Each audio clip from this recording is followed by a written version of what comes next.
So a couple of things before we jump in. I'm going to get your APA assignment graded by tomorrow for sure and send those. If you need to make any changes, you'll be able to do that. Do any edits, I'll send that back to you. And then your second exercise, I should get to those probably this week. I typically wait like a week after you turn in the written part. Between when you turn in the written part and the forum part, I usually wait about a week because I read the forums too. And the forums have been good, I think. And so I'll try to get that graded this week. And then your actual midterm is the 22nd, I believe. I think the 22nd through the 27th. Is it the 22nd? Is that a Friday? I think that's right. Yeah, the 22nd. 16? And so the link will be up for that during that weekend, so you can take it then. And I'm going to talk about any other questions like class questions. We'll talk about those at the end, kind of towards the end of class. So let me talk to you a little bit about what to expect today. We're going to focus on adolescents as a whole for the majority of the class. I'm going to spend actually about 20 minutes at the beginning talking about emotional development. I usually try to do this sometime, so I'm going to try to do that today. The reason why I do that, talk about that specifically, is because as counselors and therapists, that's like knowing how emotions work is going to be super helpful for you. So I want to talk about that in general, and we'll talk about emotional development as it relates to childhood and into adolescence. And then when we get into adulthood, we'll carry that conversation on. But I wanted to talk about that a little bit today. So we're going to have a little bit of discussion about that. The actual PowerPoints are on Moodle. If you wanted to grab them, you can see them there. I'm going to share them here too as well. Let me get some stuff out of the way off my screen here.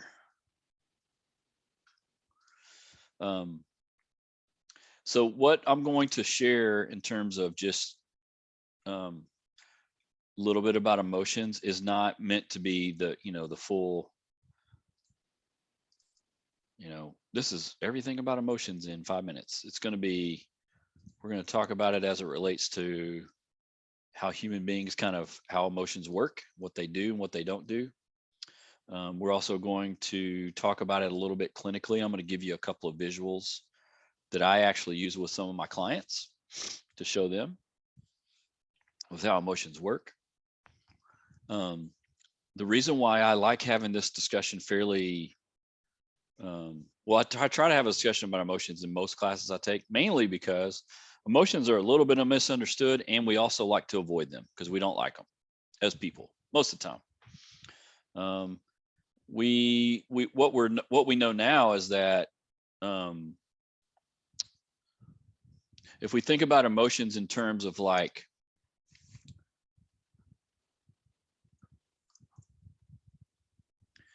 if we were to look at emotional understanding in terms of like up until about 10 years ago or 15 years ago,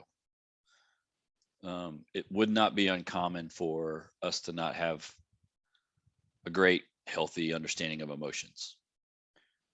Most of the adolescents, when I stopped working with them 2 years ago, I would say most of the adolescents I worked with, because they went to school and they had education inside of emotion, like emotional education, most of them knew how to name emotions. Most of them knew what emotions were for the most part. That's not uncommon now, and that's going to keep happening. And that's a good thing. It's actually very good. I think it's good for us to have emotional awareness. Nothing wrong with that. And so it's not really now. I don't think it's like we understand what emotions are a little bit better, but we still need to have an understanding of like, what do we do because of that? Like if I'm angry, awesome. I'm glad you know you're angry. But do you also know that you don't need to throw something across the room, or you need to yell at something or type something on a Facebook post? So what do we do with emotion? So we'll talk about that too. Because I find that what we need to be doing as helping professionals is helping people know what to do with emotions. Like, what do we do with them? Do we just sit in them? Sometimes we do. Do we need to have action steps because of them? Sometimes we do. So we'll talk about all those things. So we have, in general, the way our emotions, if we're going to start organizing them, I like to organize things and I use pictures a lot of times. We'll have a secondary, kind of secondary emotions that we have that are kind of on the top, a little easier to see and a little easier to access for us individually. And then underneath that, we have primary emotions, which are your basic instinctual emotions that the amygdala first fires off with, that sometimes we don't know that's what it is. It's a little sometimes easier, harder to identify. It's for sure sometimes harder identified in another person. In other words, I can kind of tell if someone's like maybe like really like kind of mad and irritated. You can kind of see it on their face sometimes, but maybe it's really fear that they're feeling, and you might not know that per se. And so primary emotions are really those basic kind of love, joy, fear, sadness, hurt, feelings of potentially being alone. Those are like at the core, like base primary emotions. And we start forming these. We talked about guilt, like in childhood, we talked about guilt and even shame. You know, you start forming those early. And so by the time we get into middle and late adulthood, I mean, adolescence, you have, you know, your emotions are pretty on board. You might not be self-aware of them all, but they're on board. I mean, they're happening for us. Are there experiences and areas of life that affect them and affect their development and affect their effect? Absolutely. Trauma affects them. Your environment will have an effect. Who you hang out with has an effect. The relationships that you're in have an effect. They're all affected by them for sure. But having secondary and primary emotions is pretty much generally how everyone works. Now, what we do with them and how we express them, that's where there's lots of differences. So let's take anger, for example. So if we think about anger and we look at anger and kind of look at like what an iceberg looks like. So I usually talk about the Titanic. When the Titanic sunk, it's not because they didn't see the iceberg. They saw it, but they didn't know what was underneath it. And that's what sunk it. Anger is the same way. We see anger in a lot of ways, right? Someone's yelling, or someone's even has a look on their face, or someone throws something, or someone even walks away, or they get red, but we might not know that underneath it is something else. And that underneath it stuff is what's important to really process and work on. And that's what causes the issue. And let me say something about anger that's actually very important. Most typically, stereotypically, since anger especially can lead to like conflict or conflictual interactions, we don't really like conflict, so we'll avoid it. So we avoid anger, so we'll try to shove it down, or someone will tell us to shove it down, or something like that. And what that does is it doesn't validate that we're actually angry, or we feel hurt, or we feel scared, or something. So don't validate that emotion. If we don't validate something, then our behavior could be almost anything. And so if we help people understand that the emotion that they're feeling is okay. There's nothing wrong with feeling angry. There's nothing wrong with feeling hurt. There's nothing wrong with feeling fear. However, it's not okay that we have certain reactions and responses to that hurt or fear or anger. Anger management is not working on the emotion and trying to manage the emotion. Anger management is working on the response to the emotion. That's what anger management is. It's what do we do with the reaction, not what do we do with the emotion. Emotions happen naturally. We're not in charge of them. Okay, that's very important. Sometimes there's a little misconception that we can just not have an emotion. You can do that. You can learn to shove your emotions down and keep them under cover. You can do that. The problem with that is you will shove down and keep under cover good ones and bad ones, positive and negative, not just one or the other. There's no filter system. So if you numb yourself to emotion altogether, you'll numb yourself to every emotion. You can do that. It's possible. You can do it. It's not super healthy, but it's possible to do.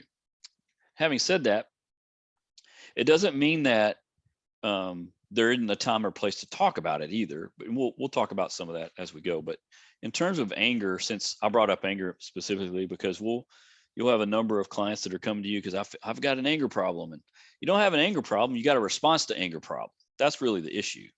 How you respond to it is a problem. Does that make sense? Hopefully, it's not the anger itself; it's the response that we have. We talked about this one specifically last time. This is kind of like a review.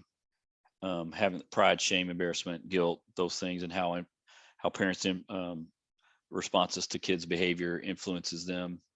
We talked about that. So that's a little bit of review. We talked about this one. When we talk about emotional regulation, I'm going to talk about it in childhood, and we're going to talk about it in adolescence too. But regulating emotion doesn't mean shoving emotion down. It means actually regulating how we're feeling and our response to how we're feeling. So the first step is, how do we feel? Well, I'm mad. Okay, you're mad. That's great. So what does that mean? Well, it means, I don't know, something's not fair, or I want to hit something, or whatever. I mean, it could mean lots of different things. And so one of the things that you'll see when you work with kids and adolescents, and this happens in adulthood, you can't have a logical conversation with people when they're at the height of their anger or frustration or emotional feelings. It's really difficult to have a super logical conversation with a 10-year-old that's, pissed at the world and throwing things. That's not the time to go, tell me how you're feeling. That's not the time, right? You need to let them calm a little bit.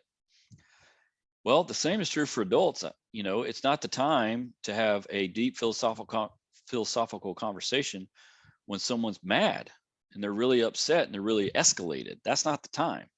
We need to have de-escalation, and we need to learn to regulate and soothe those things so that we can engage those more logical pieces of our brain. And so there's this concept of emotional coaching for parents is kind of a newish, maybe in the last 10 years concept. Like the Gottman Group actually does a training. I think it's like $50. You become like a certified emotional coach. They do it for parents, and they do it for like counselors and therapists and pastors and everybody else. So it's basically learning how to not emotion dismiss, but emotion coach, which I like that a lot better. So you're basically coaching on what emotions mean and what they do and what they don't do. And you can start early. You can start with kids. You can for sure do it with adolescents. Absolutely. Because adolescents that don't learn to regulate, modify, and soothe turn into adults that what? Don't know how to regulate and soothe and modify. That's kind of how that happens. Okay. Some of the stuff we talked about. There's one thing for sure.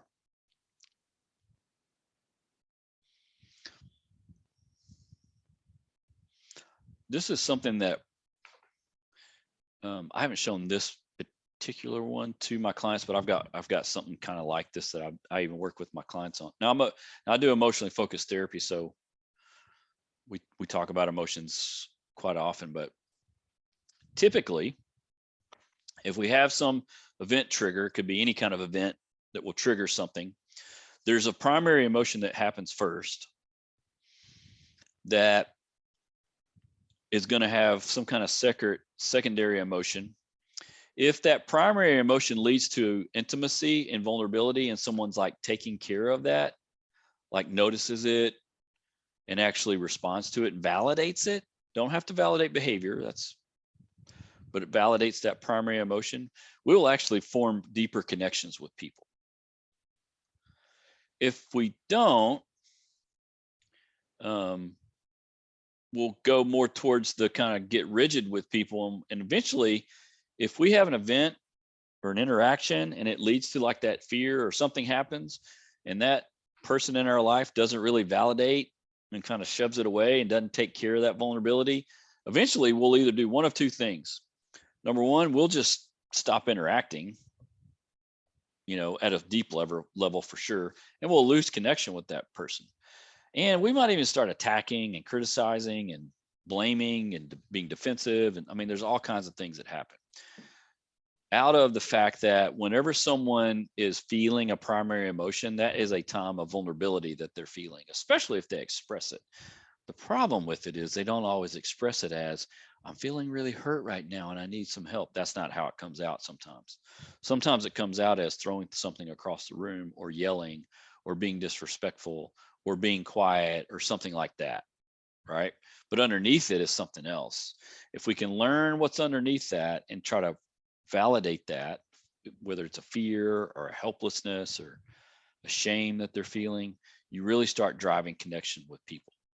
So this is the reason why it's so dang hard for people to kind of work with it, because there's a lot going on inside of them.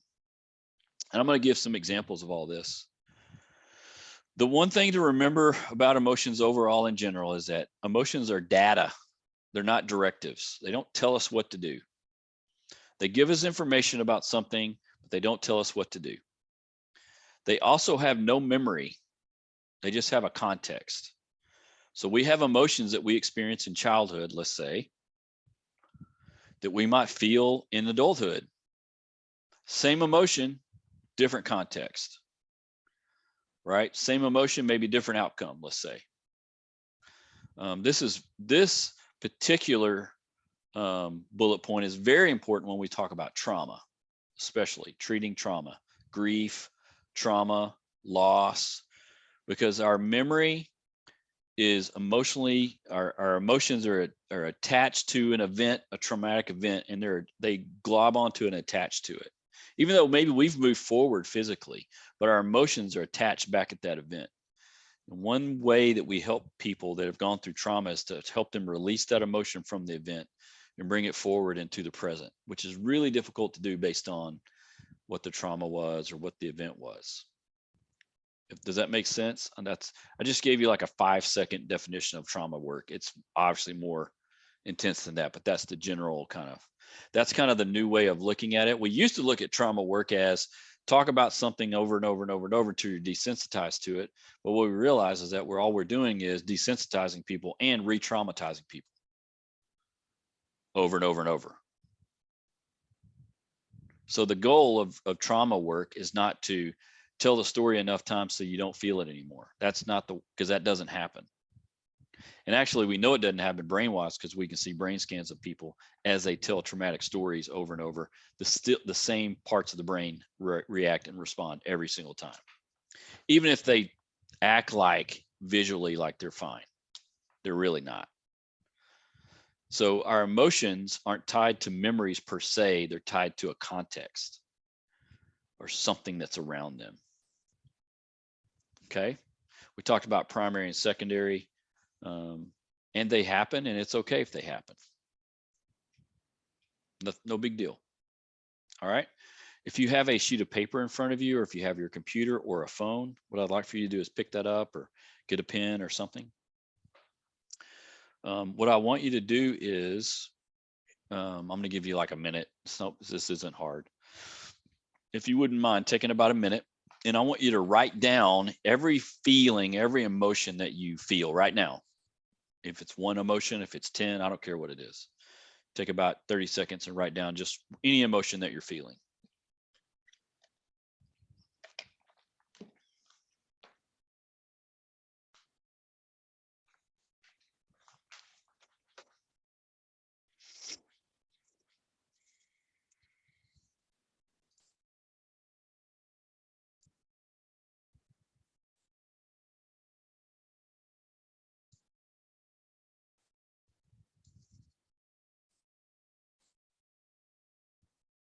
All right.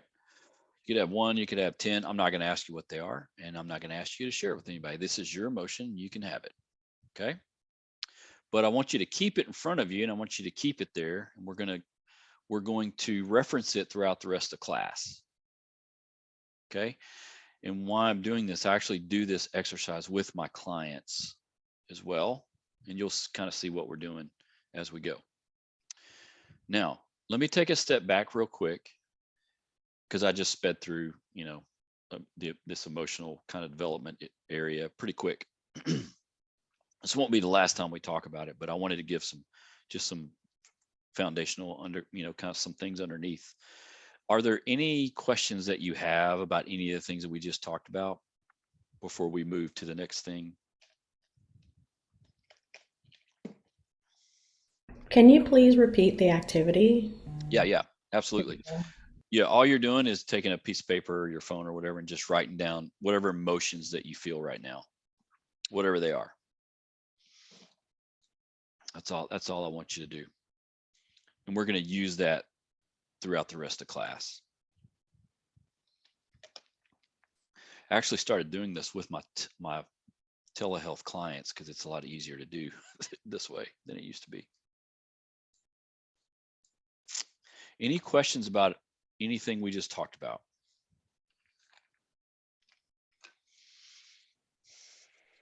I do have a question. Yep. So you were talking about the emotion and how research has shown that when you talk about it, it activates the brain as if you were experiencing it again. So we've learned different ways to treat trauma. Mm-hmm. And some of the ways that I've been reading into is EMDR and somatic experiencing. Yep. My question about those two, if you are familiar, if you know about those, is once you have gone through and you've allowed I guess in somatic experiencing, out of the freeze response into that natural shaking where you're able to release that emotion that's stuck in your body. Mm-hmm. When you go back and talk about it after you've gone through that, mm-hmm. Are you re-traumatizing again, or is there some sort of release and peace with it in the body, in the neurological system? Yeah, if you do it right, there should be some form of move forward, right? So we're trying to get into the present. Mm-hmm. Those particular treatments, just like most treatments for trauma now, are present focused types of things. Mm-hmm. Doesn't mean you don't talk about the past, but we don't camp out back there like we used to. Okay. We stay in the present, so that when it's released, we're in the present. For example, if you had gone through a somatic experience or EMDR or any other trauma treatment, and let's say that you and I had done that, and that was like 20 sessions ago or 10 sessions ago, whatever it is. And now we're moving to maybe something else. But you still feel something every once in a while when we talk about something that hits on that past trauma, let's say, because we can't change that it happened. It happened. Right. Yeah. There's other things that you can do to help people stay in the present, even after they've gone through those experiences. For example, tapping techniques are really, really, really helpful. Like if you go underneath where your collarbone is, like where your collarbones join, and if you go up either side about an inch or two, and then just below it, like if you can get underneath it about half an inch and you tap right there, it signals your vagus nerve to calm yourself down, and it actually opens up a part of your brain to tell the rest of your body, hey, we're okay, we're cool. It doesn't make it go away, it actually calms you. If you do it right now, you'll feel it. Does anybody feel, you see what I'm saying? Like my shoulders automatically go down. Does that make sense? Mm-hmm. Now you're not like beating on it, it's just a little tap. You can do it on certain parts of your face, certain parts of pulse receptors on your wrist. So those are techniques that keep us in the present so that you can keep talking and keep moving forward. Does that make sense? So there's lots of really good things like that. Those are like, because our body keeps the score of trauma. That's why somatic experience is so awesome, because our body will keep score of how we're feeling. Like we'll feel trauma in our body. Does that make, like, I know that sounds weird, but it's true. It's what happens. That's why some of these techniques are really helpful. That's a really long answer to a short question. Yeah. Does that help? Does that make sense? Yes, thank you. Okay. Any other questions? There's other things too, breathing exercises, meditation, things like that can help too. When we talk about breathing, we're not talking about going faster. The slower you can make your breathing, the better. It's not about amount, it's about speed. So you can do it right now. If you take a deep breath in, count to 4 in, hold it for 3, out for 4. If you do that a few times, unless you have asthma, don't do it if you have asthma. We do something different if you have asthma. But if you do that a few times, that also, oxygen actually helps with stress control in your brain. So that's that's another thing that you can do. But it's the speed at which you do it. And the counting part keeps us what? Focused on the present. We have to be focused on the present. Do you want me to give you a technique to help you go to sleep? It works like 90% of the time. So for those of you in the 10%, I'm sorry. Count backwards from 20, like 20, 19, 18, all the way to 1. You might have to do it 2 or 3 times. Most of the time, by the 3rd time, you're pretty much going to sleep. Don't do it right now, but if you're having trouble sleeping. The other thing you can do, I only know this because I've worked with a fair amount of clients that have had trauma, and this sleeping is one thing that is really a struggle. The other thing with sleep is if you're really having trouble, sometimes what you can do is get up, just get up. Your brain's up anyway.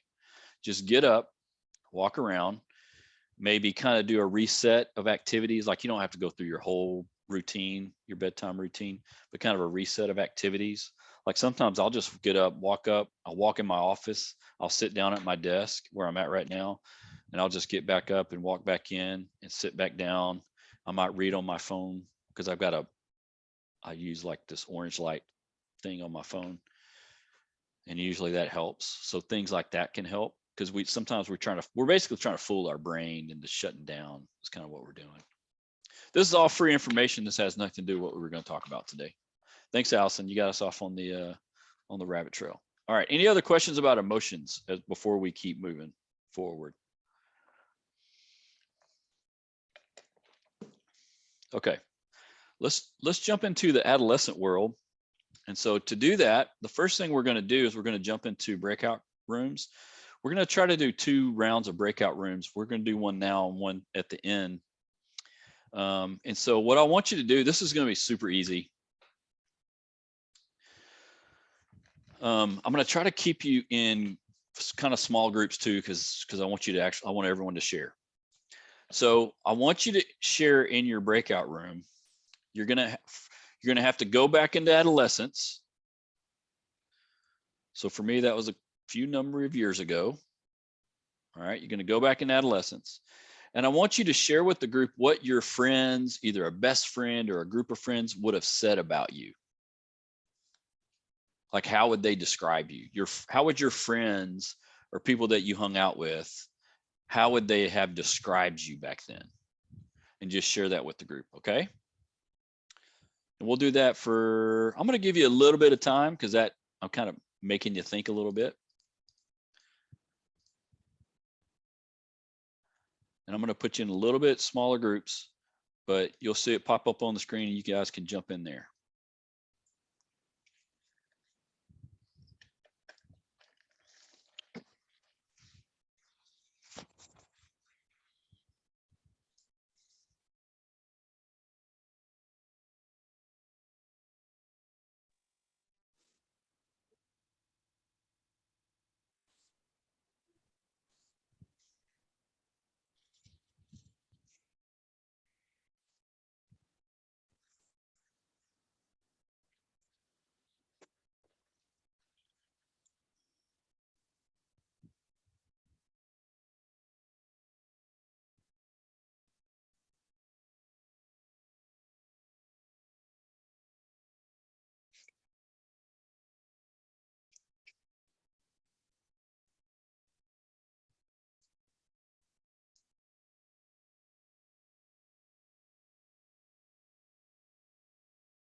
About to shut people off. David, where do you live?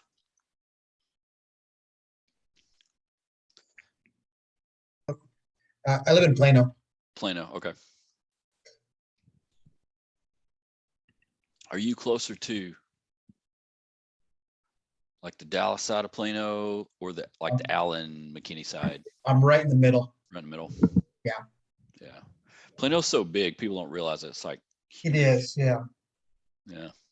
Our house is right near Plano Senior, so I'm basically right in the middle. Oh, okay. Yeah. My stepfather grew up in Allen Okay. in the 40s and the 50s and 60s, 50s. But anyway, he graduated with like 22 people. And I went to McKinney one time. We went through the tip of Plano into McKinney, and there was like hardly anything, it was like field, pasture land. Yeah. It was in the Yeah. like mid 80s, But one of my best friends went to Plano East Okay. back in 90. He graduated in like 90. This is back in the 90s, late 80s and 90s. But Right. Dr. Better, did you say your stepfather graduated from Allen High School with 22 people? 22 people, yeah. I graduated from Allen High School with 2,004 people Yeah. in my class. So Yeah, it's a little different now. Yeah, a little different. A little different now. I went to Plano East. Yeah. Yeah. 1987. 1987. So my friend would have graduated in 90, maybe 90 or 1 or 2 or something like that. I can't Yeah. remember. My sister might know. My sister graduated in 90, so she might know him. Yeah, he's a doctor now. He's been a doctor for like 20 something years. I'm originally from Canada, so my graduation class was 32. Yeah. How long have you been here? We lived in Texas from 2009 to 2012. And then we went back overseas and we came back in 2014. I've been here ever since. Since then, yeah. Since 2014. When'd My you- wife's from Arlington. Okay. When you went overseas, where'd you go? Well, initially I met my wife in Taiwan. Mhm. And then we went back to Canada for a while. And then I went to Indonesia, Kuwait, Bangladesh, back here, Philippines, and back here again. Yeah. Yeah. Yeah, that's a lot of travel. It is, yeah. A lot of travel. All right. So how's everyone's friends? How did everyone's friends describe them? What was that like? My group, we talked about how moving to Texas. Oh, sorry. She moved from California to Illinois, but I moved from New York State to Texas, and about how the culture shock affected us a little bit. Oh yeah. That's a little different. Yeah. Yeah. A little bit. Yeah. We were both quiet. Sorry. Yeah, no, it's okay. How would your friends have described you? Do you think anyone? Quiet but direct for me. Yeah. Because I came from New York to Texas. Communication is a little bit different in the South. Yeah, for sure. Bless her heart. That's good. I was surprised after high school. I had a guy friend actually, who had told me like at the end of senior year that I was mean. Like he's like, yeah, you were mean. And I was like, what? Like I just remember it surprised me. He was like, yeah. And then some people agreed with him. And I was like, didn't even know. You were a mean girl. You didn't even know it. I didn't think I was. Yeah. Well, maybe you weren't. Anybody else?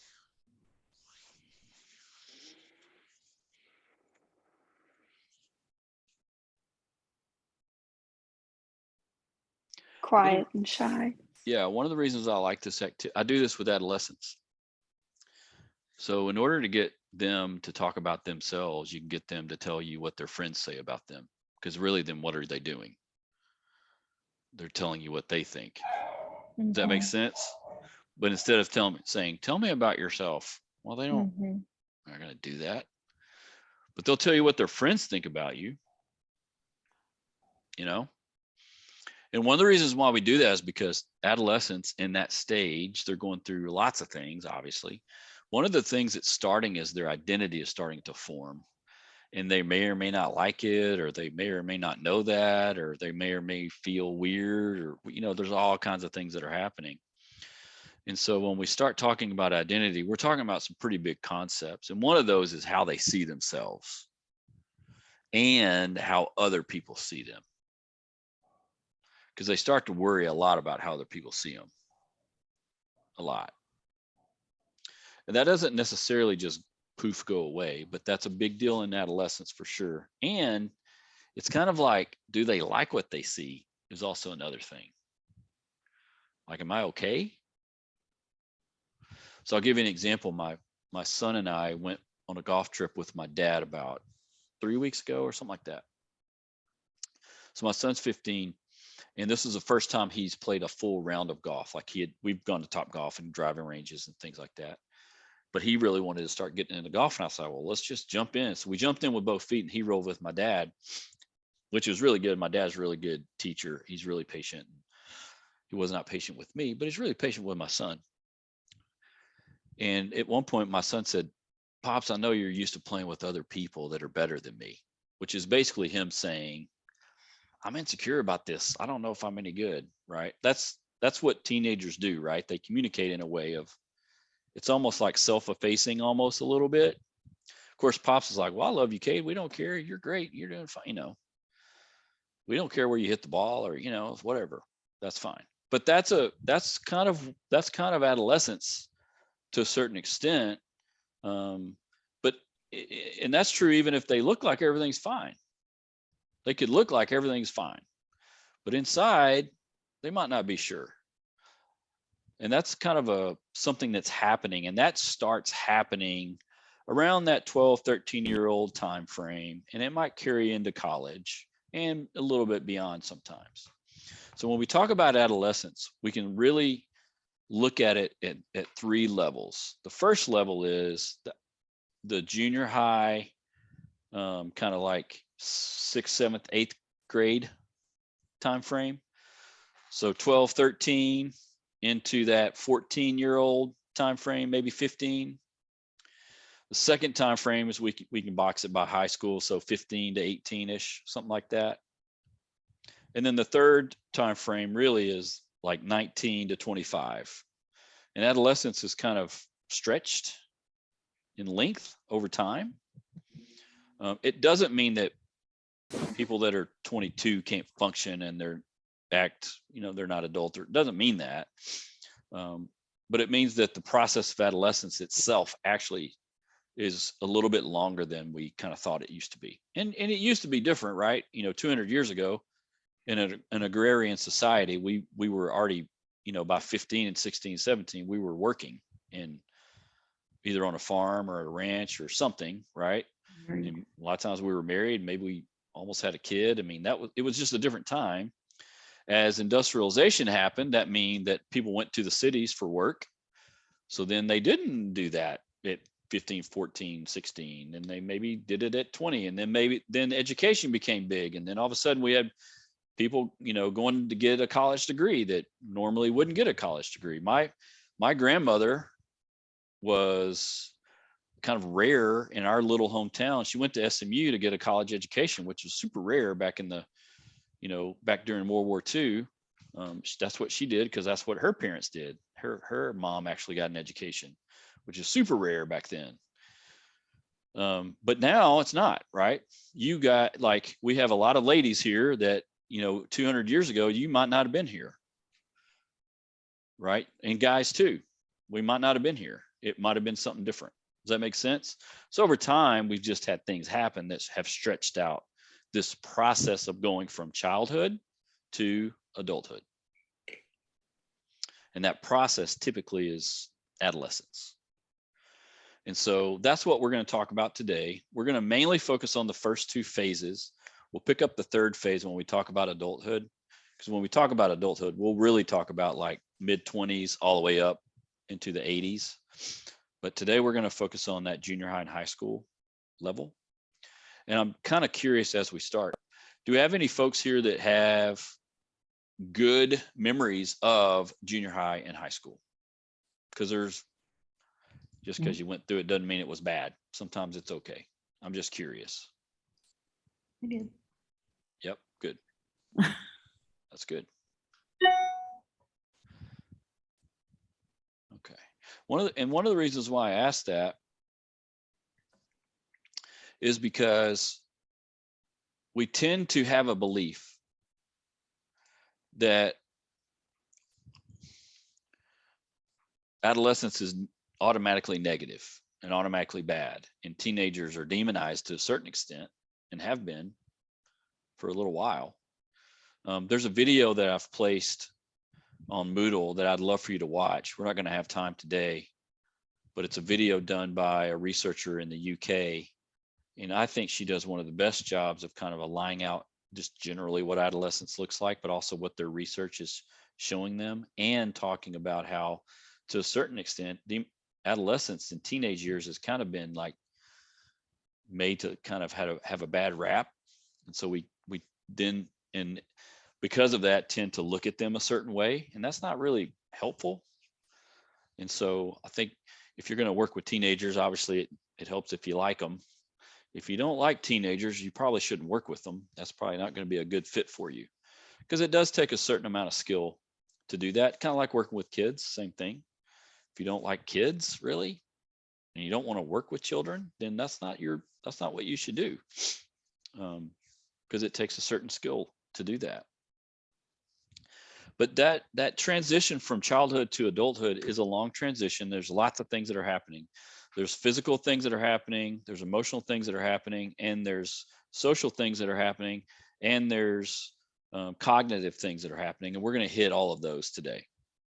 So some of the big things are in terms of like the changes that are happening, especially biological changes, emotional changes, and social changes are influenced by other things going on, whether it's their ethnicity, their culture, it could be gender, it could be socioeconomics. They're different ages, you go through different things, and then lifestyle is also plays a role in all of those kind of changes and has different effects on adolescents at different places along that kind of route that they're traveling. The one thing that we know for a fact, and research talks about it, bears this out, is that teenagers really benefit from having really caring adults in their life, in addition to caregivers, like in addition to parents or in addition to a caregiver. Teenagers really do well and they respond well when they have other caring, trusting, trusted adults in their life. Now that's kind of a big deal, because what's the common conception about teenagers right now, would you say, when it comes to adults? I would say that they don't trust them, or they think that adults are closed-minded. Yeah. So this research kind of seems to go against that idea, right? Does that make sense? Like, it seems to not make sense. So why would the research point to the fact that caring, trusted adults can be a super great ally for adolescents? Why would that be, do you think?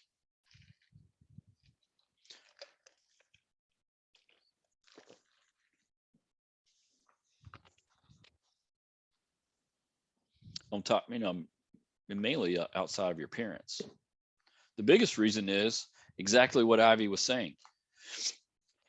If there are adults in their life that they trust and that trust them and respect them and treat them like people, they're going to gravitate towards them. Wouldn't you?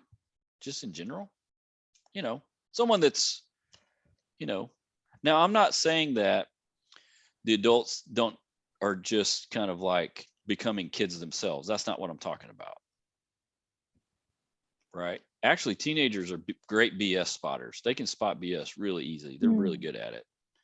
So if you're BSing, they're going to know and not really listen to you, or, but if you're just legit yourself, now they might make fun of you, but they'll appreciate you being yourself, basically, right? But also being someone that they can trust.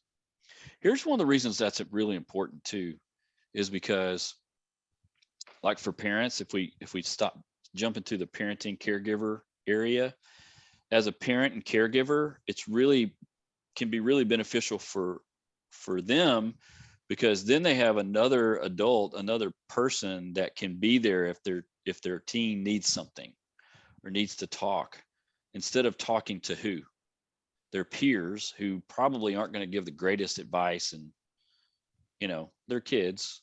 I'm not saying that they all talk to each other anyway, right? That's happening. But in terms of like trust and wisdom and someone that they can lean on, talking to another caring, trusted adult is really kind of a good thing. Does that make sense?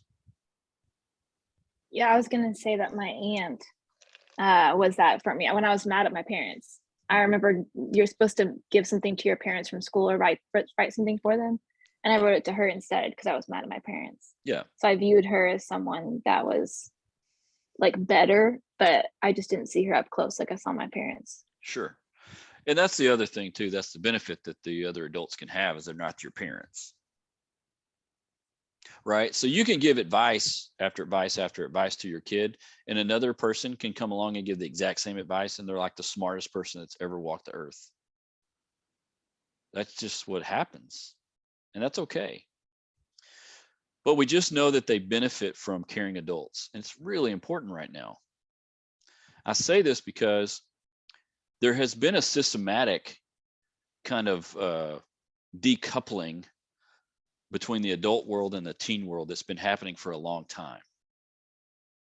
In other words, we used to have more adult adolescent involvement, and we have way less and less now.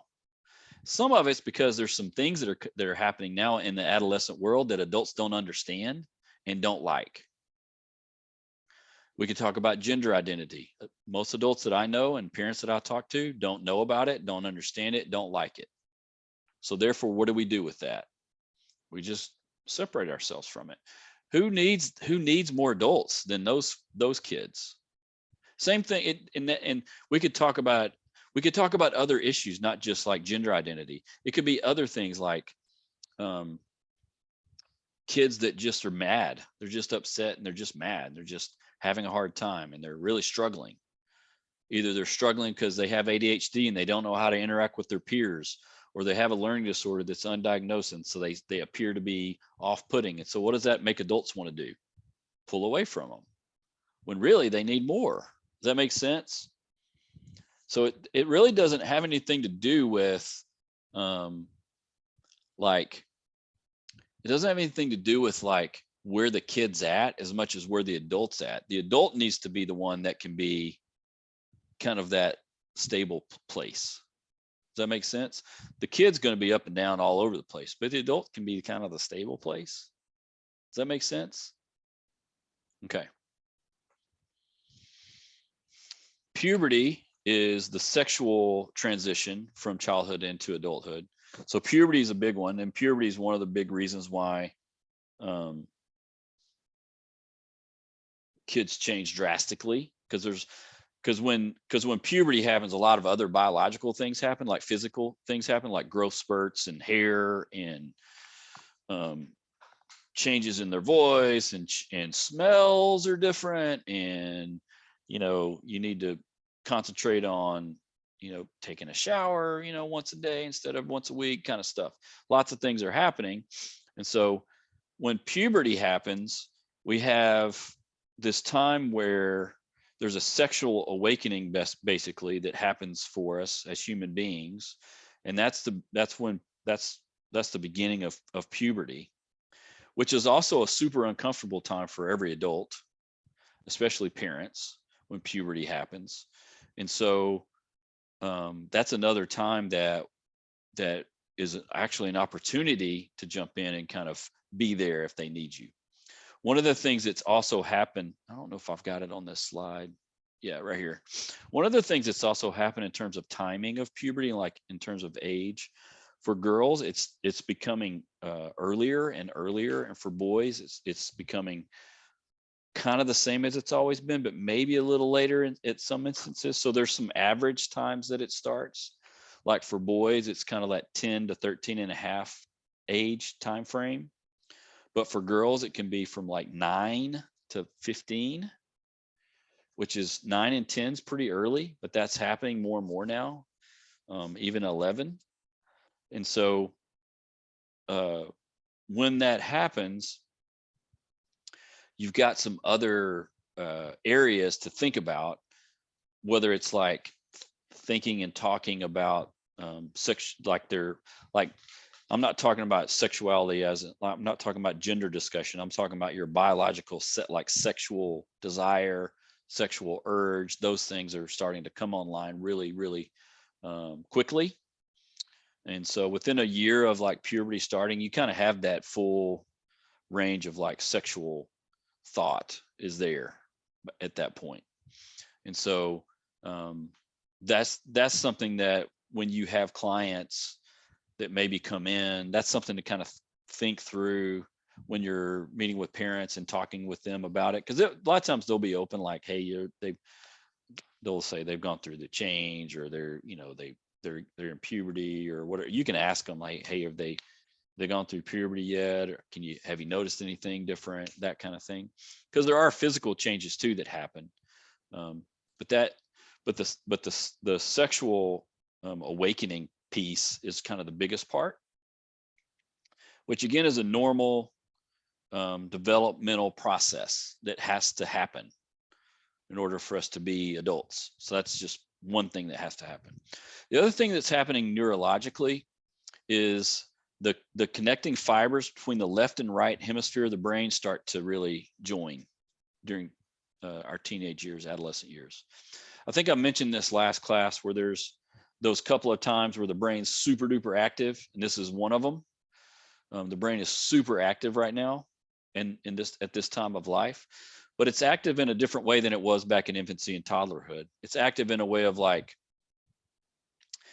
starting to prune things, starting to change, like personality might shift because they might be going through this time of like, I don't know if I believe that, but I believe this more, and maybe I need to change some things because of that, or maybe I want to be a little more independent. And so there's pieces of our brain, depending on the environment, that we will prune away and not use as much as we used to use, or there's other connections that will form because we start to use them more.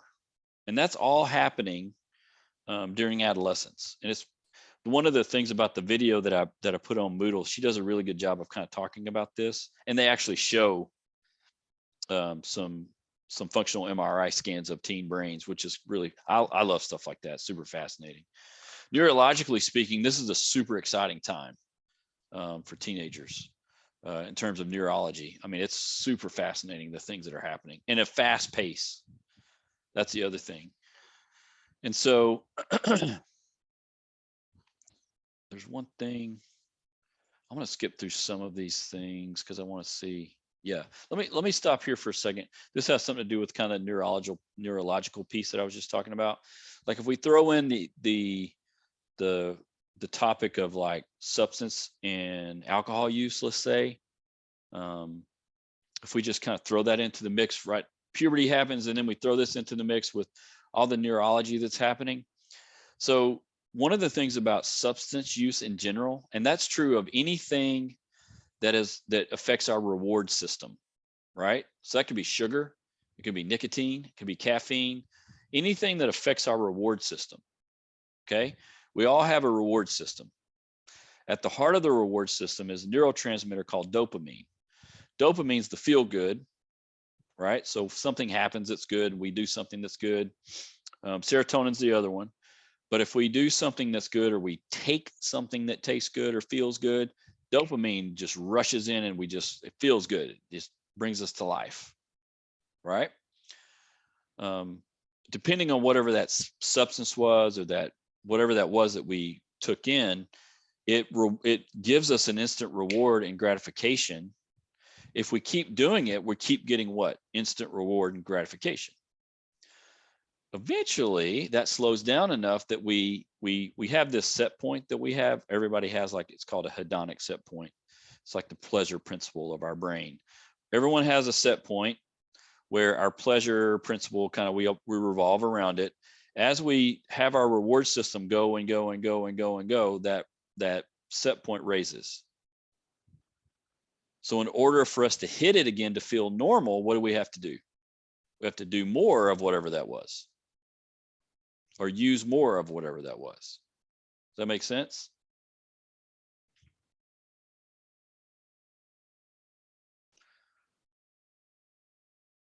So this is something that's happening in the reward system.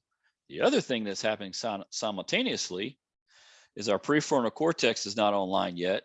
And the prefrontal cortex serves as a stop system to the reward system. It makes us go, wait a minute, maybe I shouldn't do this, or is this the best decision, or should I do this right now, or maybe I should do this other thing. Well, if it's not online, but our reward system is, what's that mean? Once we go too far down the line, it gets harder to pull back, right? And that's one of the reasons why it looks like there's lots of impulse issues, because there is. Depending on the development of your prefrontal and depending on the level of executive functioning in adolescence, sometimes what that means is parents or caregivers will maybe need to act as their prefrontal cortex. Like they're the ones that set the boundaries. They're the ones that follow through with whatever that means. If they don't, the kids won't do it, even though they might want to, right? So I've worked with tons of teenagers that have said multiple times, like we've talked about, like for example, video games. And I've had, especially older, like high school age, junior, senior age teenagers that kind of have played video games like mostly since they were kids. And I've had multiple times where they're like, I really don't want to play that much anymore. And I'm like, okay, awesome. But they keep doing it because they don't have the stop capability right now. Doesn't mean you can't get it, but right now it's just not there. Okay. So that impulse control is not really on board, but the reward system is fully on board and fully engaged. Now, this is a human being thing because this doesn't just stop in adolescence. This is true in adulthood too. Does that make sense what I'm saying? I'm basically going through, mounds and mounds of research and giving you guys like the 5-minute version of this, but this is kind of what's happening developmentally. And you could talk about this with substances or alcohol or sex or video games or YouTube or whatever. Lots of addictive type of things that get our dopamine going, basically. There's something I want to talk about specifically because I want to do another group. Let me go back. There's a place I want to start. One of the things about, and the book talks about, kind of gives some brief look at like religious and spiritual development inside of adolescence. There's been, I don't know, not a ton of research done in terms of like religious development. There's a fair amount, not a ton. Where there's been more research recently in the past 20 years is probably more along the spiritual development. Typically speaking, in the past, religious development meant religious education, which is more like teaching about religion or teaching about practices or teaching about traditions, teaching about things like that. Spiritual development has kind of taken center stage more in terms of like feeling and experience, and also to start to combine some teaching aspects with the experiential aspects, which is really more holistic. One thing that we know that is happening in adolescence is there is a area of religious or religion identity development is occurring. So when we talk about identity development, that's coming out of that sense of self that we talked about in childhood, that starts to become this kind of identity or sense of who I am. And religious or spiritual identity is part of that, especially if they grew up in that environment, in a religious environment. Not necessarily just Christian environment, could be any religious environment. That is a part of their identity as well. And so there are parts of cognitive development and religious development that start to come together and blend with each other. And one of the things that starts happening just in general with adolescents is this abstract thinking starts to happen. Instead of mainly just black and white, they can start to think abstractly into a little bit in ideas that are a little bit different. They can actually start thinking and considering other concepts. Okay, which is again a pretty normal part of development, and I would say is pretty important. So that's where you might get, like if we're talking about it from a religious or spiritual standpoint, you might get adolescents begin to ask questions about certain practices or certain beliefs or certain teachings or things like that. They're asking questions because they're looking at concepts and trying to figure out if they believe it or what they believe, but this part of it seems weird, but I like this part. They're trying to start putting things together. And one way that they do that is basically they become curious about it.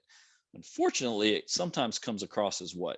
Disrespect and rebellion and things like that. When it's really not, it's really just trying to understand something that's kind of abstract to them.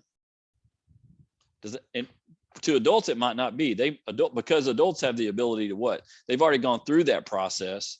They've already developed their own beliefs and system of values and beliefs and things like that. So they might not feel like it's as abstract as adolescents do.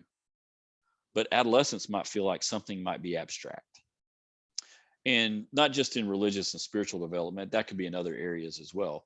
That abstract thought is really but that's kind of important because that allows us to do other things later, basically. Does that make sense, what I'm saying? Any question about this part?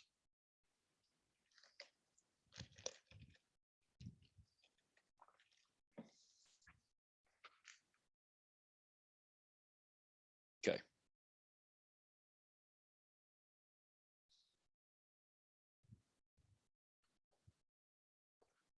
All right.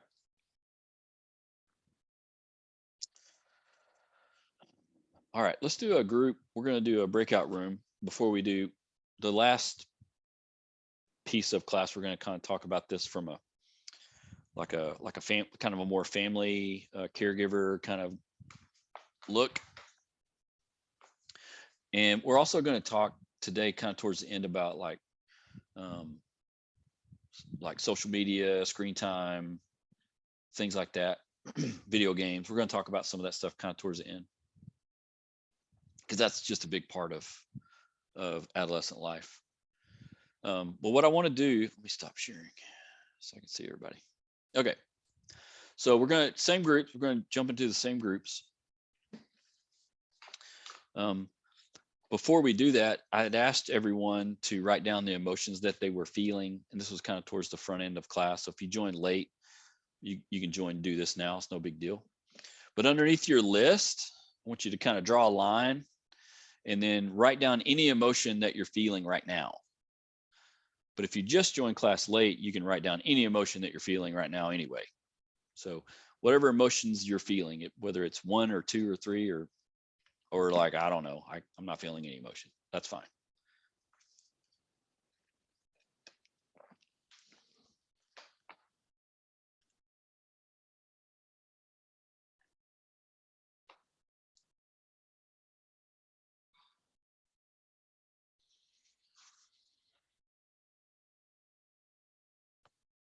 Okay. And just like before, that's just for you. Just keep that and we'll come back to it. What we're going to do in our group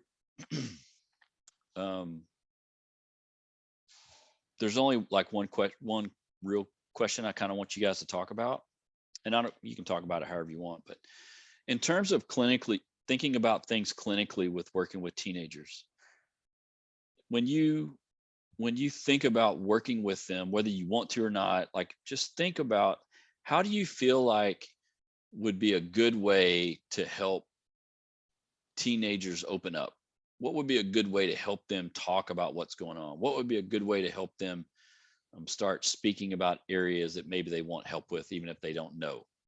So I want you to think about this clinically, and you can use some information we talked about today, and then maybe your own experience, but think about it clinically. And I want you to talk about, how would we help them talk? How would we help them open up?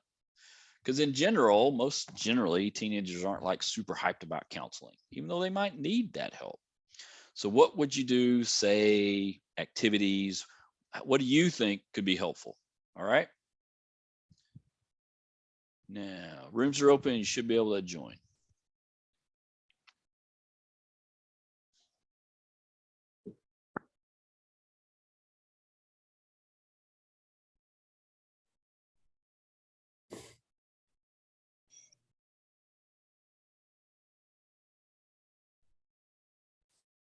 Maybe people got cut off.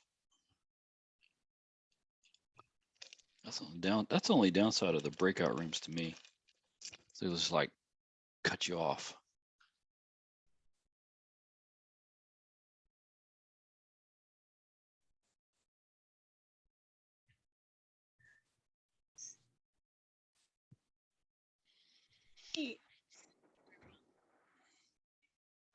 All right. At the very beginning of class, we took kind of like, not bets, but like we were like guessing how many people would show up. Someone said 15. Monique, you win. It's exactly 15. All right. When can she expect that check? Yeah. The check will be coming in the mail. It's in the mail right now. Don't cash it till Monday.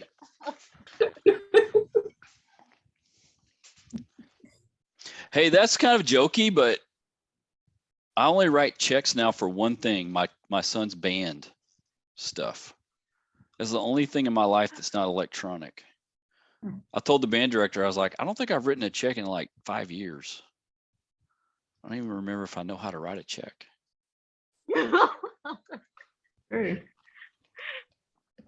All right.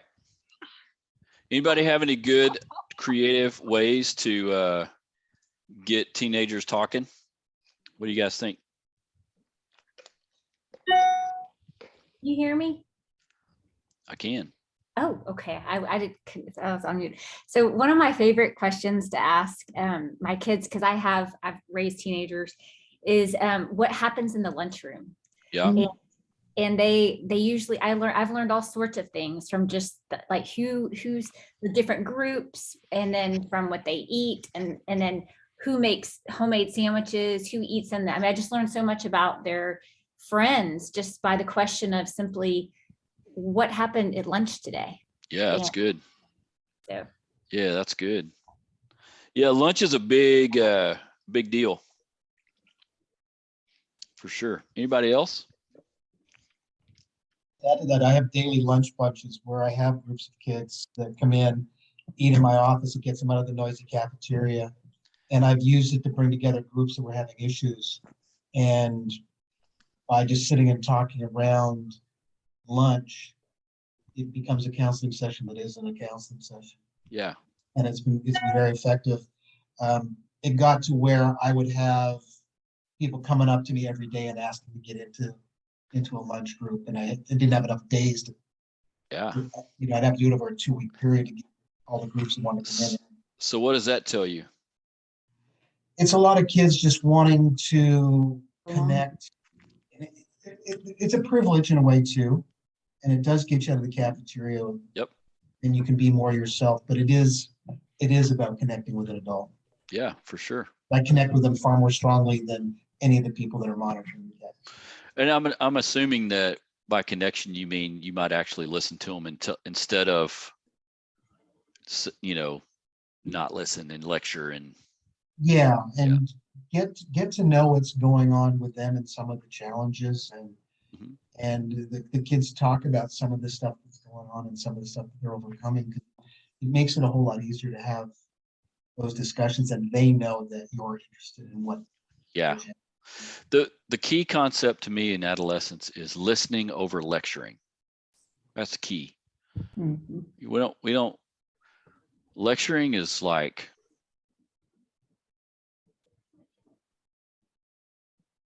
instant turn off, instant I'm not listening, instant, you know,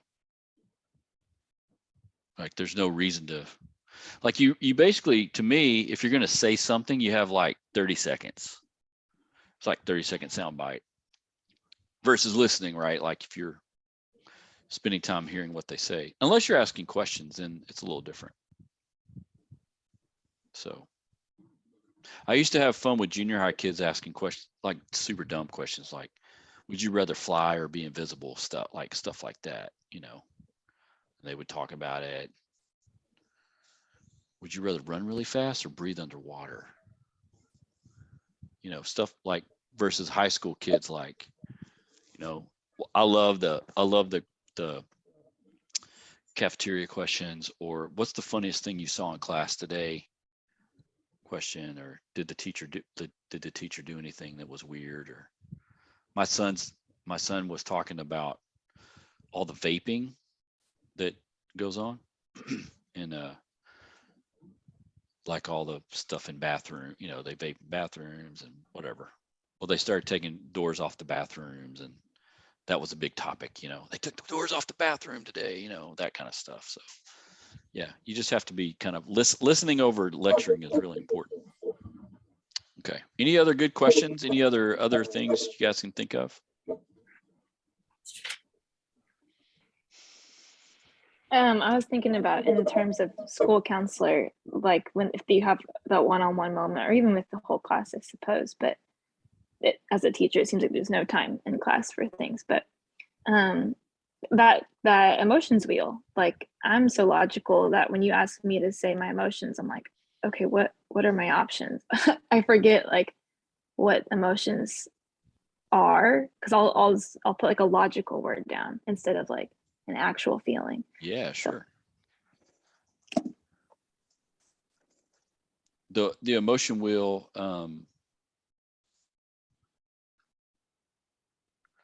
let's bring one up.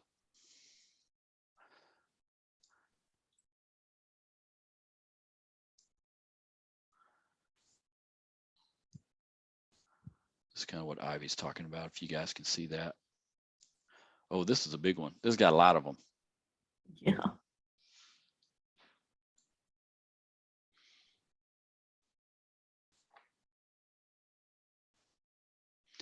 So I've done this with clients many times, all ages, because it allows you, it does give you a choices to look at. I mean, I literally just now just like Googled emotion wheel. I've got a couple of these saved in my computer, but this is pretty common. There's smaller ones than this, but yeah, when you start giving visual, like to your point, Ivy, giving people visuals, even teenagers, like visuals, like, hey, tell me where you are right now. It's really can be super helpful. This is especially true that I have found with men and women that grew up in maybe more households that were more blunting in terms of emotion, like even chaotic at times, where they just don't, like, you're talking about it and they're like, what are you know, kind of like, what are you talking about? Most people can look at these and go, oh, okay, yeah, I think I've felt this before. I feel this right now. Like they can actually talk about it. At least it gives them something to look at and feel and talk through. Because a lot of times when we talk about emotion, we need to be able to give a word to it, not a thought to it, even though they can be linked together. So, all right, cool. Well, let's let's make one last little transition here. I want to talk, oh, let me get rid of this part. Okay.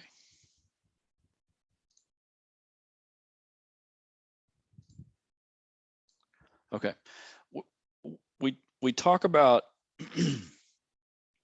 last time we talked about like the caregiving role, the parenting role with childhood. We're going to talk about it a little bit here with adolescents. And one of the things that we start thinking about, and I kind of mentioned this earlier too, like being the kids, being the adolescents, like prefrontal cortex, like that idea of boundaries and structure. As kids get older, they don't need less; they just need more, more definition of what it is and why. In other words, when kids are little and you say don't do that, or don't come over here, they might ask you why, but it's more of like a curiosity, not like you're stepping on my turf. It's like to kind of understand. When you have teenagers and they ask why, it's more like, why, how dare you, and get inside my independence kind of thing. So what you're actually doing when you're talking to them about roles and boundaries and things like that, you're actually helping them make sense of it instead of trying to abstractly think through it. For example, when you, let's talk about curfew. Curfew is the easy one. As kids get older, there's just, you have curfew things that come up, especially as they start driving. Well, my friend's curfew is 1 a.m. Well, your friend's not my child. You can say that. There's nothing wrong with that. Or you can say, well, when you're out, I do worry a little bit, and I just want to make sure that you're safe. And so we're going to wait up for you until you come home, just because we want to. And we want to make sure that you're going to be okay. And that curfew is there for you, for your benefit, because you've got kind of a busy day tomorrow, and we need to be able to get up and get moving the next day, or whatever. You can say different things, but versus, well, it's because I said so. Now you can do that. There's nothing wrong with that. It might work and it might not. Anything might work and it might not. My point is that as kids move into adolescence, especially into later adolescence, giving them kind of their reasoning why really becomes more and more important. And it actually helps them. The idea behind this idea behind positive parenting practices, we've kind of been talking about, like learning, like listening over lecturing, giving reasons, involving them in some collaborative way over activities, even like as they get older and they make mistakes, and there's going to be consequences, even involving them in some way in the consequences of what needs to happen is a positive parenting practice. Adolescents tend to be more open and disclose more information with parents that do that for the most part. It kind of goes back to this idea of having a relationship with them that changes over time. So you have to change the way you do the relationship, or the parent has to change the way they do the relationship. It doesn't mean that if you make some changes and if you do some of these things and you do them the best you can, it doesn't mean that they're going to be like always awesome all the time. Sometimes they're just not going to like you, or they're just going to be mad, or something's going to be wrong. That's going to happen too. That's pretty normal. It also, the one phrase that I know I've heard parents tell me that they hear from their teenager is either "I don't know," or something like "I don't know," or like or something like that. Sometimes adolescents say things like that because it's true. Because of all the things that are going on in their brains all at the same time, sometimes they might not know what's going on, or what they're thinking, or how they're feeling, or what's happening. Sometimes they don't know. So if they say, "I don't know," or "nothing's wrong," well, okay, that's cool. What usually that means is they just need some time to go off and figure it out and process it and come back. That's pretty normal. That happens quite often. And it's mainly just because of all the things that are going on in their brain, pretty much all the time. The other piece that becomes really, really important is this idea of autonomy. We talked about attachment last time, and what attachment looks like as we go through adolescence. We do want adolescents to begin to become more autonomous and more independent. That's a good thing. We want that. in order for them to do that, they also have to have a sense of security and a secure base as well. And so sometimes that push for autonomy and independence makes parents upset or mad or doesn't make sense. That happens too, or it's like out of the blue. I've had multiple clients come in because their son or daughter, let's say in high school, I worked with a lot of high school kids the last 10 years. Let's say in high school, you know, all of a sudden they would say, all of a sudden this happened. Like this thing had never happened before, and now all of a sudden it happened. It's out of the blue to them. It doesn't make sense. And maybe they didn't handle it well or something. I cannot tell you how many conversations I've had with parents about hair color or piercing or a tattoo or what you name it. A lot about hair color and clothes. Those are big ones. A lot of conversations about those things. So much so that sometimes some parents might be willing to die on that mountain, and they'll push and push and push, and that makes the teenager, you know, push back in a lot of ways. Not always, but. So when we start talking about autonomy and independence, it's a good thing, but it's also scary for the adults in their life. So as clinicians, we need to be mindful of that as well. We need to be mindful of the fact that when someone's asking for autonomy and independence, it means that anyone else in their sphere is going to be maybe a little nervous about that and a little fearful about it. So that means we need to be mindful and maybe work with them as well. I tended to work with families more and more as I went along with adolescents, because if an adolescent was going through a change, what's that mean for the family? They're also going through something.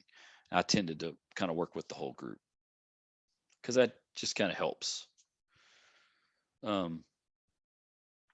This idea that in general, boys are given more independence is pretty true research wise.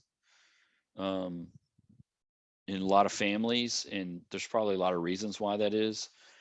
And the interesting thing about that is that in a lot of ways, girls maturity wise develop a little quicker than boys, even though boys will catch up. And so it kind of doesn't make a lot of sense, but that is something that happens. And that goes back to this autonomy and control piece that's happening for them. I do want to talk about technology. Technology, you know, any kind of instant messaging. It used to be AOL instant messaging. That was long ago. Now it's DMs or, you know, anything instant messaging, video sharing, picture sharing.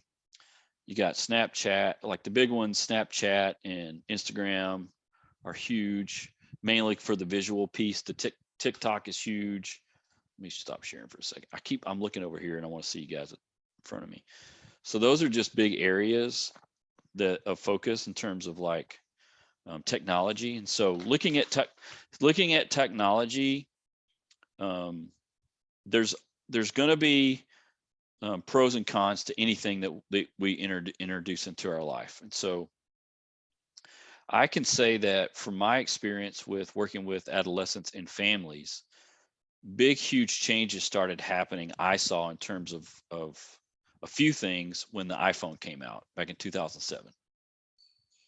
And they're not all bad. They're not all bad things. There's some things that are actually very, very good about it.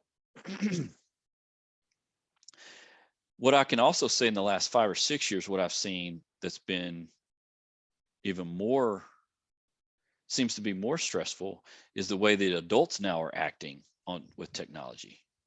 So it's not just teenagers, it's adults. It used to be kind of like, especially in the 90s, video games was the technology we would be talking about. In the 2000s, it became instant messenger, and then Facebook, MySpace, Facebook, those were the kind of things. And then eventually that morphed into, you know, you got Instagram that came, and Snapchat and Vine and all those things. And kind of, that's all going to keep morphing and changing. And there's going to be, like I said, positive and negative. But when we talk about technology, I think we need to be mindful of a couple of things. The first thing is that there's starting to be more studies done about technology and its effect on us neurologically, which does affect lots of other things like socially and emotionally, right? So you can find studies on lots of different things now that are starting to be published. Really good studies that have come out, and there's books now being written about certain things. Netflix did the documentary. I don't remember what it's called. Social something. I can't remember what it's called. It came out last year, I think, or the year before, talking about a lot of the revelations that were coming out of a lot of the tech companies about how they develop their platforms. Basically, what a lot of tech companies started doing about 20 years ago is started employing behavioral psychologists to help them develop their platforms, basically to help people stay engaged with their product. So they developed product that kept our brains engaged. And one of the ways that they would keep our brains engaged is, and this is kind of how the human brain works, we tend to gravitate towards negative messaging or even negative comments. And so their algorithms used to basically develop negative pieces of information that we would see at the top of our feeds. So instead of going on and seeing happy things about dogs running around in the park, we would begin to see things that make people angry and tend to divide people. And that would happen in our feeds more and more and more and more. And that was by design. And it's especially true during like political campaigns or certain issues that come up or things like that. And that was all by design. And a lot of that comes out of how they developed their platforms. So, it's not just like a Facebook. It could be Instagram, Twitter, all those. That's just how our brain goes towards that stuff. In other words, what they discovered is if they made their platforms always sunny and happy all the time, eventually we would do what? We just wouldn't look at them anymore. We kind of like negative stuff, typically. Does that make sense? I'm not talking about this I'm not trying to like badmouth everything. I'm just saying Social Dilemma. Thanks, Allison. Social Dilemma talks about this. And it's slanted one way for sure. You got to take some things with a grain of salt. But in general, they're talking about just general information. The stuff I'm talking about right now, I'm not trying to badmouth or anything. I'm just saying we know neurologically what happens when we take certain things in. We just know that now. So that's happening at a grand scale now. It used to kind of only be like, for example, when certain technologies came out, there were things people call first adapters or early adapters that would take it in first, and then the mainstream would catch it. We have a lot more people taking in a lot of technology now. I'm assuming here, most of you get your news or information from the newspaper. Probably not.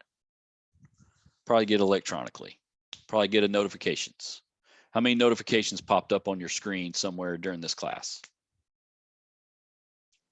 And again, this isn't bad or good. I'm just saying this is our world. This is where we're at. Why do you think notifications were created? To keep us engaged with their product. That's all. Does that make sense? If we translate that to an adolescent world where their prefrontal cortex is not online, what does that mean? They have a really hard time disengaging at a lot of levels. If I'm being honest, I'm starting to see more adults having a harder and harder time disengaging too. And I think that's part of the bigger problem. I'll give you a really crazy example that just happened in our neighborhood. Well, this was like a year ago. Yeah, this is over a year ago. So I'm on Facebook solely for like a couple of different groups that I follow. And so I've gotten out of I've even defriended people and stuff.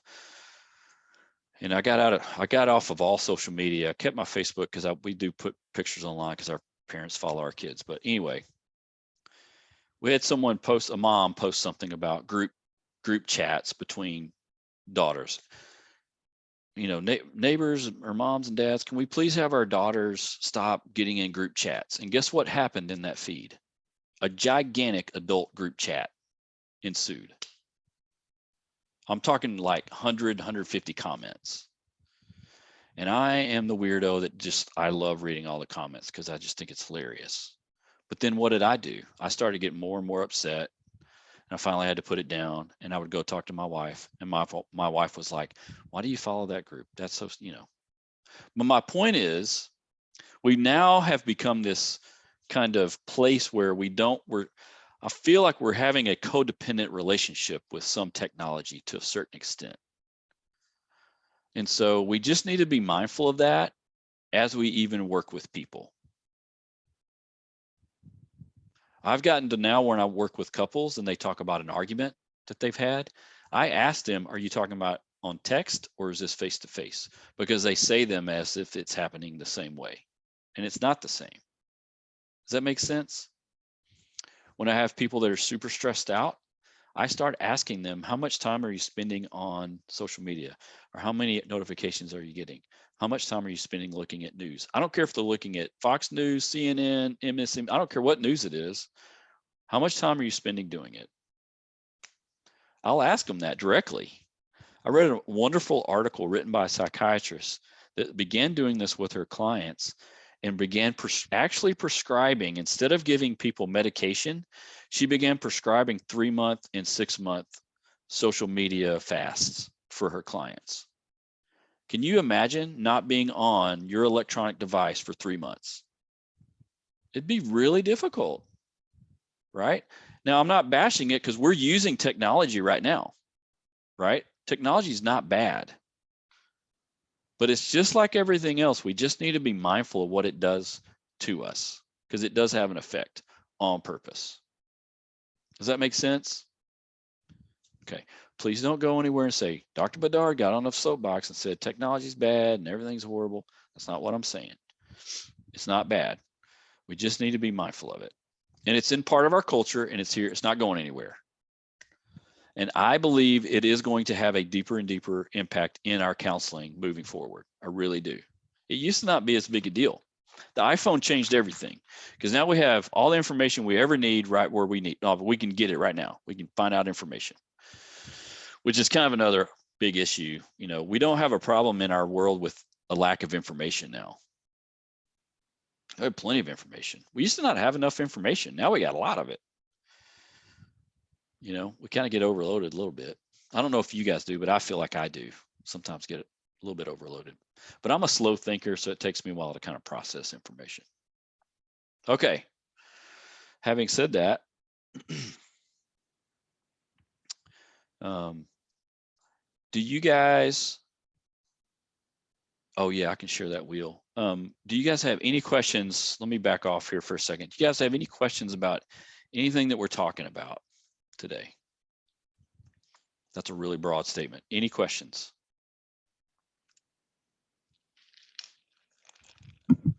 I have a question about the technology that you just finished with. And you said when we talk about tech, there were 2 things. And then you said more studies are being done on neurological effects. What was number 2? The number 2 things are the effects that we're seeing as a result of how much time we spend on whatever technology we look at. And it's not just in the adolescent world, that's just in the world in general. And then you said you thought it was codependent.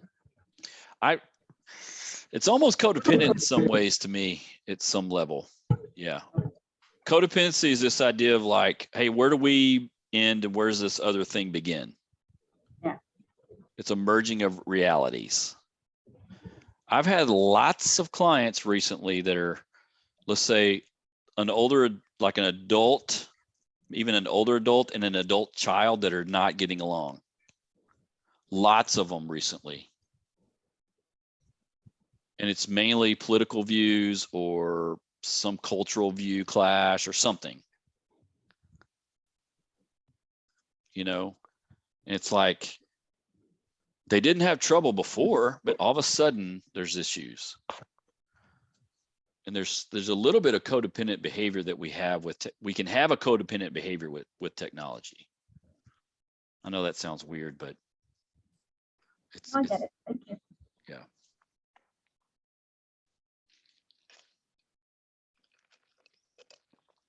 So take your sheet that you have your emotions on and just write down underneath all those ones you've already listed, any emotion you're feeling right now. Do we need our wheel, Ivy? Do we need our wheel? I can pull up the wheel. Thanks.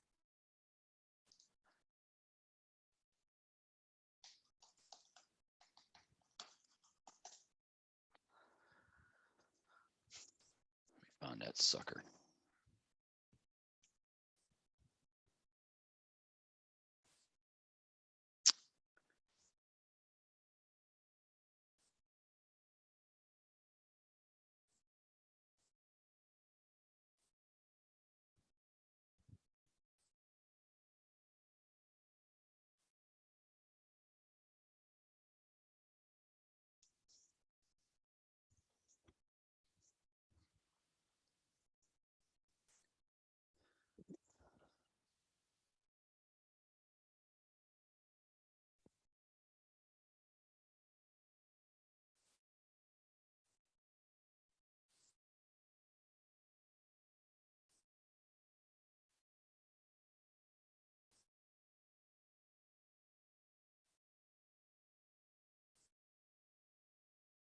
All right. As you look at your list from the beginning to the end, that's after around 2 hours, have your emotions been the same? Have they changed? How have they changed? Or what's results are you seeing?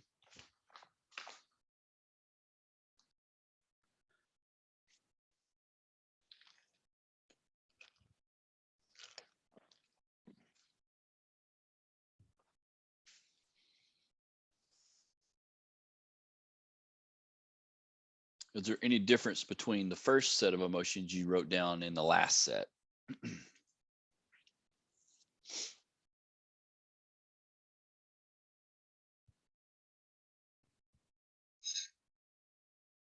was gonna say mine changed over time because of an external factor and how that external factor changed over time. Okay. Anybody else?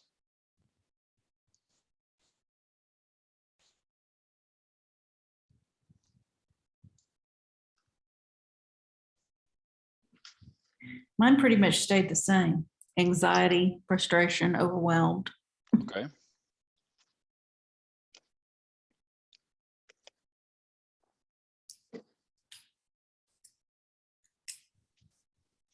One of the reasons why, and I do this with clients, is our emotions are made to come in waves, and that'll happen. And even if we feel anxious right now, in an hour we could feel different, or if we feel, frustrated right now, in an hour we could feel different.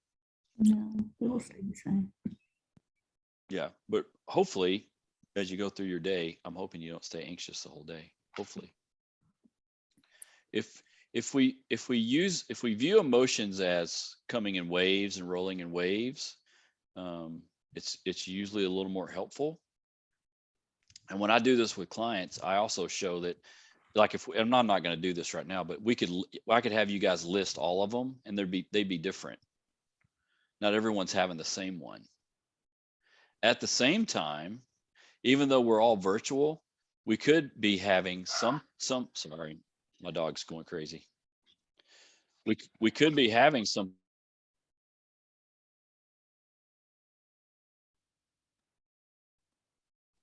My dog's nuts. We could be having times where we're all having the same emotional response. That happens too. I've been in a room with clients and they're feeling something and I'm feeling it too. That happens too. But we can't necessarily see it, but we can feel it. So this exercise that I did with you guys is something I do with people all the time, just in terms of like seeing if they change or not. Because it's just mindful. I just want us also to be mindful of where we are and what's happening. Right? Okay. Now, we're all done with that. We're all done with class. So you have a choice now. You can stay on if you have any other questions about anything. I'll stay for another few minutes and answer class related questions. If you don't, have a great Saturday, great weekend, and I'll see you guys August 6th. Yeah, August 6th. We'll see you then. So if anybody has questions, don't feel free to stay on. Thank you. Thanks, guys. Thank you.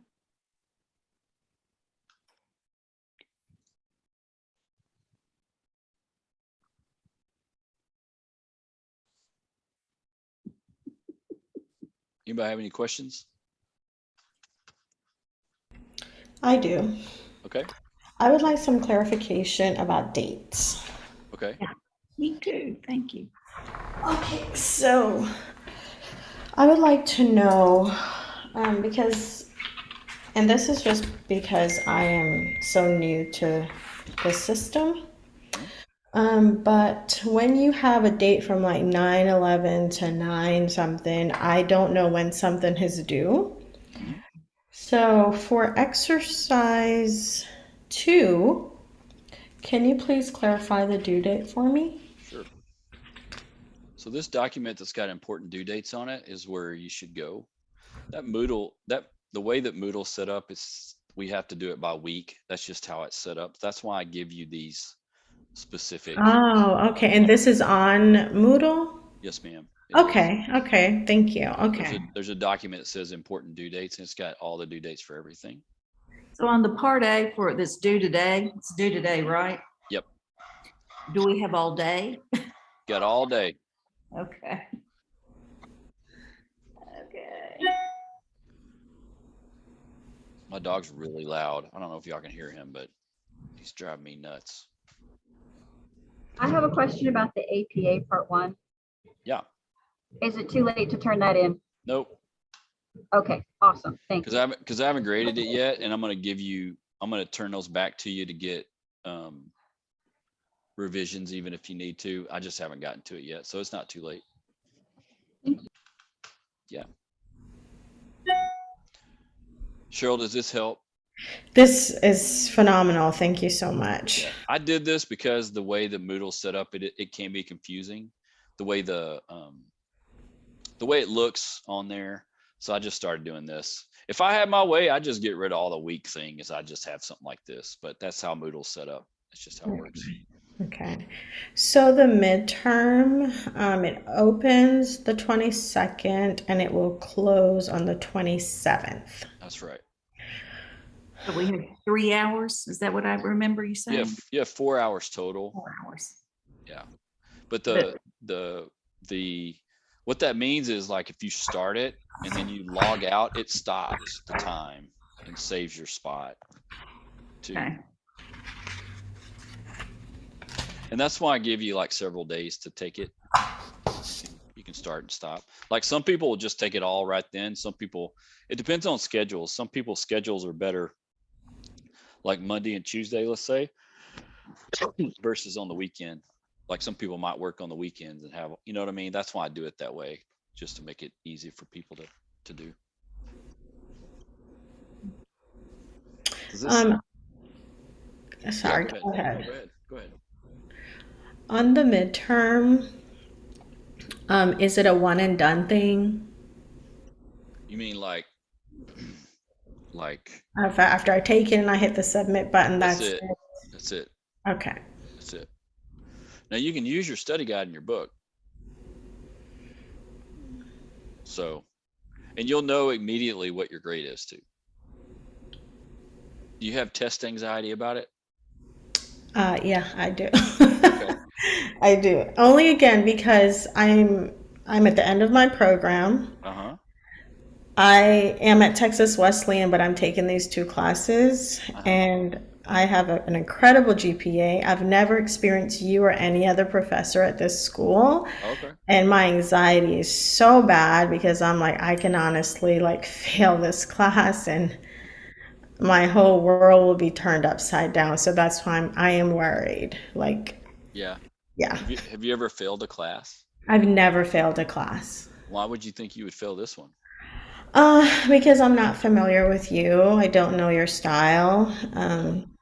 I don't know anything about anyone at this school, so I'm just struggling with that right now. Okay. What classes are you taking?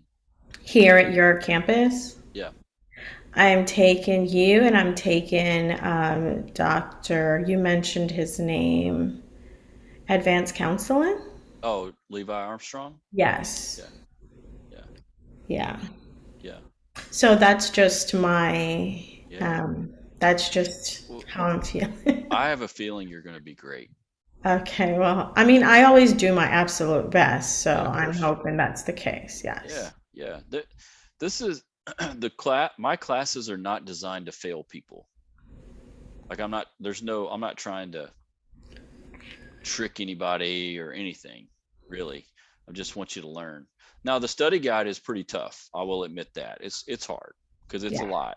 it is. But that means that the exams aren't as tough, Okay. which is what matters, right? Grade wise, if we're talking about the grade. Hmm. So I think it helps you learn the material, but the exam should be pretty compared to the study guide. The exam's pretty easy. Okay. So you're going to be great. But I appreciate what you're saying. I've been where you're at, Yes. where you go into a class thinking, oh my gosh, if I fail this, what's going to happen? I'm done. Yeah, I'm done. Yeah. Well, thank you for explaining that, and I Yeah, no really problem. am actually enjoying your class, so thank Good. you. I'm glad. Thank you. Anybody else have any questions? All right. Go have a good Saturday. Thank you. Bye, everybody. Bye. Bye-bye.